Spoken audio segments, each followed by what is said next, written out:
वो तमाम international investors जो अमेरिका में अपना बिजनेस एस्टैब्लिश करना चाहते हैं और उस बिजनेस की बेस के ऊपर अमेरिका में मूव होना चाहते हैं, उनके लिए ई टू इन्वेस्टर वीज़ा जो है वो एक ग्रेट अपॉर्चुनिटी है। ई टू वीज़ा बेसिकली काम कैसे करता है कि आपको एक substantial amount of investment, substantial से मुराद ये है कि एटलीस्ट $100,000 और above as a practice which we have seen and proven, इतनी अमाउंट आपको एक किसी रीजनेबल बिजनेस में इन्वेस्ट करनी है। जब बात इन्वेस्टमेंट की होती है तो आपके पास मल्टीपल ऑप्शंस होते हैं। फॉर एग्जांपल आप किसी एग्जिस्टिंग बिजनेस में इन्वेस्ट कर सकते हो, यानी कि किसी एग्जिस्टिंग बिजनेस के शेयर्स परचेज कर सकते हो, या आप किसी एग्जिस्टिंग बिजनेस को पूरा टेक ओवर कर सकते हो, नया बिजनेस स्टार्ट कर सकते हो, या फिर किसी फ्रेंचाइज में जो है वो इन्वेस्ट कर सकते हो।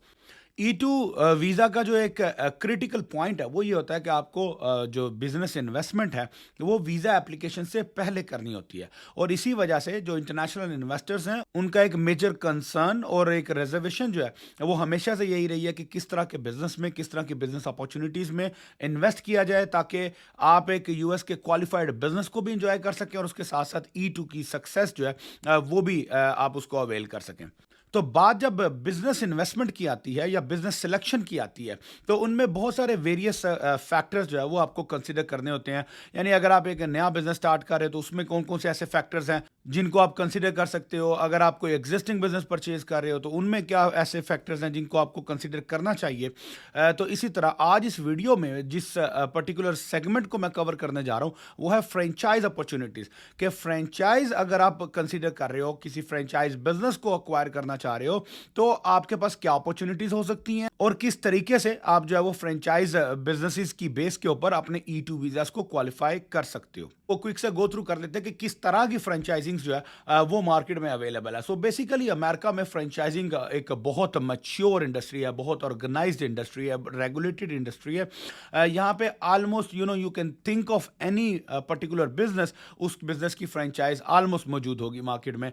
जनरल जो कॉमन फ्रेंचाइजीज ई टू के लिए कंसिडर की जाती हैं उनमें ऑफकोर्स नंबर वन पे जो है वो क्लीनिंग सर्विसेज आते हैं, कॉन्ट्रैक्टिंग सर्विसेज आते हैं, पेंट सर्विस आता है, पेस्ट कंट्रोल आता है, होम सर्विसेज से रिलेटेड की जितने भी बिजनेसेस हैं इनकी फ्रेंचाइजिंग जो है वो मार्केट में बहुत ज़्यादा अवेलेबल है, बहुत ज़्यादा जो है वो चलती भी है, सक्सेसफुल भी है। इसी तरह होम सर्विस में अगर आप मजीद ऐड करते हो तो आपका लॉन केयर, पूल मेंटेनेंस की जो है सर्विसेज वो ऐड हो जाती हैं।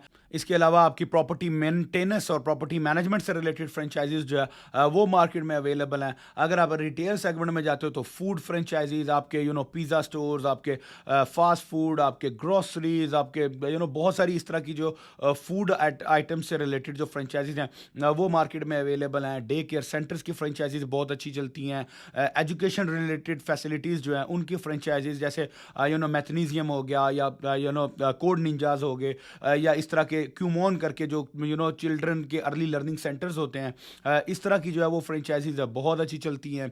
So basically almost every single industry of the market में फ्रेंचाइज की अपॉर्चुनिटीज जो है वो मौजूद होती हैं। तो इसके अलावा भी अगर आपके पास कोई फर्दर क्वेश्चंस हैं, कोई कंसर्न्स हैं फ्रेंचाइजिंग से रिलेटेड या यूएस बिजनेस से रिलेटेड या ई वीज़ा से रिलेटेड, तो feel free to reach out to me and my team would be happy to address all of your concerns. Thank you so much.